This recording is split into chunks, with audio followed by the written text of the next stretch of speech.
13 মাস বয়সী বাচ্চা যে কত বড় হইতে পারে সেটার একটা উদাহরণ কিন্তু আমরা এটা দিতে পারি। জি জি। এবং এটার ভবিষ্যৎ যে আসলে কি সেটা দর্শক আপনারাই চিন্তা করেন, আমি বলবো না।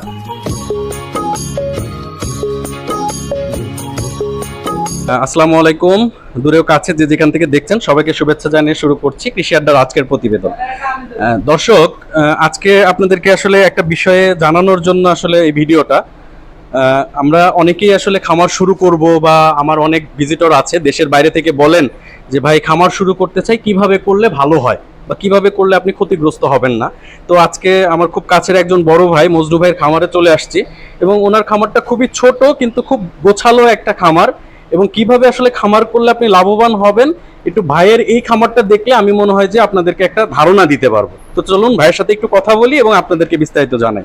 আসসালামু আলাইকুম। ওয়ালাইকুম আসসালাম। ভাই কেমন আছেন? আলহামদুলিল্লাহ ভালো আছি, আপনি ভালো আছেন? জি ভাই আলহামদুলিল্লাহ। আমি কিন্তু আমার দর্শকদের বলছি যে আপনি আসলে আপনার খামারটা দেখায় বলে দিবেন যে আসলে কিভাবে খামার করা উচিত। আচ্ছা আচ্ছা আচ্ছা, এখন শুরুতে একটু বলেন যে আপনি আসলে পেশায় কি করছেন? আমি পেশায় পেইন্টিং, মনে করেন রং মিস্ত্রির কাজ করি, বিল্ডিং এর কন্ট্রাক্ট নেই, কন্ট্রাক্ট নিয়ে সেগুলো হচ্ছে রঙের কাজগুলো করা হয়। আর পাশাপাশি হচ্ছে আপনার পাশাপাশি একটা খামার একদম বাড়ির মধ্যে আমরা যেটা বলতে পারি, এবং খুব গোছানো ছেলেপেলে এগুলা করে আর কি। পাশাপাশি আমি একটু সহযোগিতা করি। আচ্ছা, শুরুতে একটু আপনার গরুগুলো দেখি। আপনার প্রত্যেকটা গরুর নাম আছে আমি যতটুকু জানি। নাম আছে মাশাআল্লাহ। এই যে শুরুতে একটা ষাঁড় দেখতে পাচ্ছি আমরা, এটার নাম হচ্ছে লোকার রাখা হয়েছে শুভ। এটার নাম রাখা হয়েছে শুভ না? শুভ, জি। আচ্ছা, এটা কি আপনার ঘরের বাচ্চা? জি জি, আমার ঘরের বাচ্চা, মানে গাভীর বাচ্চা আর কি। এটার বয়সটা কেমন হয়েছে? এটা 13 মাস বয়স। মাত্র 13 মাস? জি 13 মাস। কি বলতেছেন ভাই? হ্যাঁ 13 মাস। এটাকে তো দেখে মনে হচ্ছে আমার যে অনেক বিশাল। এটার ওয়েট আছে কেমন, একটা আইডিয়া বলেন তো? এটার ওয়েট তো লাইভ ওয়েট 5 মণ আমরা আইডিয়া করছি, ফিতা দিয়ে মাপছিলাম 4.5 মণ। মানে 13 মাস বয়সী বাচ্চা যে কত বড় হইতে পারে সেটার একটা উদাহরণ কিন্তু আমরা এটা দিতে পারি। জি জি। এবং এটার ভবিষ্যৎ যে আসলে কি সেটা দর্শক আপনারাই চিন্তা করেন, আমি বলবো না। ঠিক আছে। আচ্ছা, এটার নাম কি যেন বললেন ভাই? এর নাম হচ্ছে শুভ। শুভ? শুভ। আচ্ছা, চলেন আমরা আপনার আরেকটা সুন্দর বাচ্চা একটু দেখি। জি, দর্শকদেরকে দেখানোর চেষ্টা করি। দর্শক, এই যে দেখেন আরেকটা বাচ্চা, মাশাআল্লাহ খুবই সুন্দর। এটা মনে হচ্ছে যে ওটা ভাই এটা বোন? না, ওটা মামা। ওইটা মামা, এটা ভাগ্নি। ও আচ্ছা আচ্ছা। না মানে কালারের দিক থেকে মনে হচ্ছে। মাশাআল্লাহ খুবই সুন্দর। আচ্ছা, এটা কি আপনার এটা ঘরের বাচ্চা? হ্যাঁ, এটাও ঘরের বাচ্চা, গাভীর বাচ্চা। এটার বয়সটা কেমন? এটার বয়স হচ্ছে আপনার এই 5.5 মাস। 5 মাস 5.5 মাস।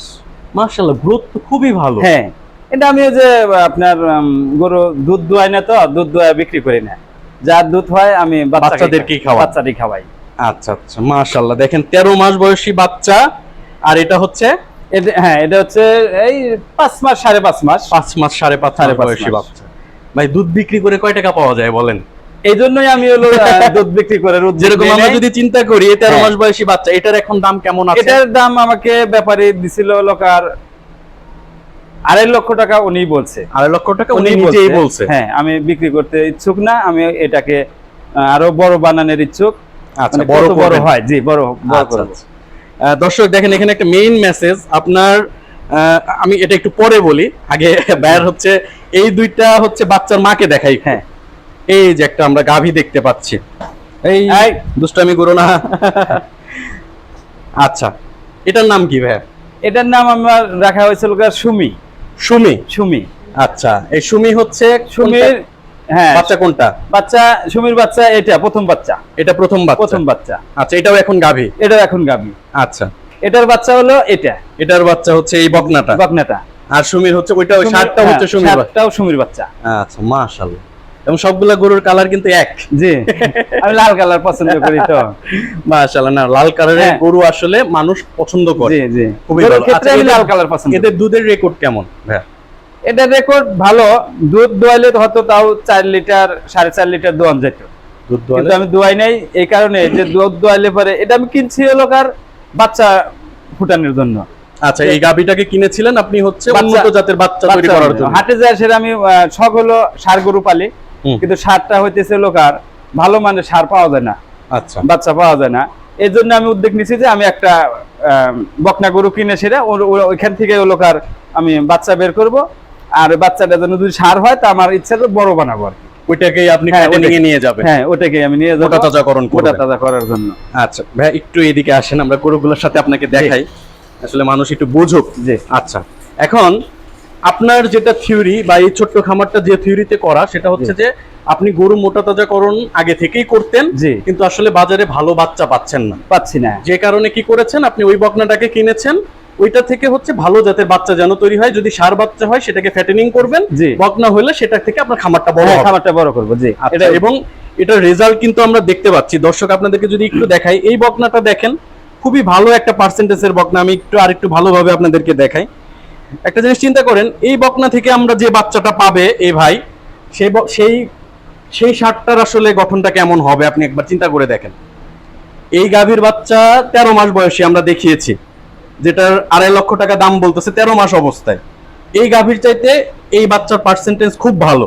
এখানে যদি একটা 100% শাহিয়ালের বীজ দেওয়া যায়, সেটার বাচ্চার পটেনশিয়ালিটি কিন্তু ওই 13 মাসের বাচ্চার চাইতে ভালো আসবে। জি, জি। তো দর্শক আপনাদেরকে একটু এই বিষয়টাই আমি বলতে চাচ্ছিলাম, যে আপনি আগে ফোকাস করেন যে আপনি কিভাবে শুরু করবেন, বা আপনার মূল উদ্দেশ্যটা কি। ভাইয়ের উদ্দেশ্য মোটা তাজাকরণের জন্য তার সার দরকার, বাজারে সে ভালো সার পাচ্ছে না, সে নিজের খামার থেকে সেটাকে তৈরি করছে। আচ্ছা, এখন আপনি কি এই প্ল্যানে করবেন, নাকি হচ্ছে আপনি হচ্ছে দুধের জন্য খামার করবেন, জি। নাকি হচ্ছে আপনি বাণিজ্যিকভাবে শুধু মোটা তাজাকরণই মোটা করবেন? এবং বাণিজ্যিকভাবে মোটা তাজাকরণ করলে আপনাকে দুইটা জিনিস করতে হবে, একটা হচ্ছে কোরবানি, এবং হচ্ছে আরেকটা সারা বছর কষায়ের জন্য rolling। গরু তৈরি করতে হবে। রোলিং করতে হবে। তো এই বিষয়গুলো মাথায় রেখে আপনাকে খামার শুরু করতে হবে, এবং শুরু থেকেই সেটাকে কার্যকর করতে হবে। তো মজনু ভাই, অসংখ্য ধন্যবাদ ধন্যবাদ। আমাদেরকে এই যে আপনাকেও। আপনার সুন্দর সুন্দর মানে এগুলো তো বলতে পারি যে আপনার এক একটা বাচ্চাই বলতে পারি। হ্যাঁ, বাচ্চাই আমার দেখতেছেন তো। এবং ঘরের ভিতরেই। ঘরের ভিতরে ঘরের neat ভিতরে, and ওদের clean। সাথেই আমি থাকি আর কি। ওদের সাথেই আপনি ওদের থাকেন, সাথেই এটা আমি আমি থাকি, বলতে পারি। জি। তো এদেরকে দেখাইলেন, এবং আপনি জি। খুব সুন্দর একটা প্ল্যান শেয়ার করেছেন জি, জি। আমাদেরকে। আশা করি ঠিক যে আমার দর্শকরা এটা থেকে খুবই উপকৃত হবে। আলহামদুলিল্লাহ। মজনু ভাই, ভালো থাকবেন। আসসালামু আসসালামু আলাইকুম। আলাইকুম। ওয়ালাইকুম আসসালাম।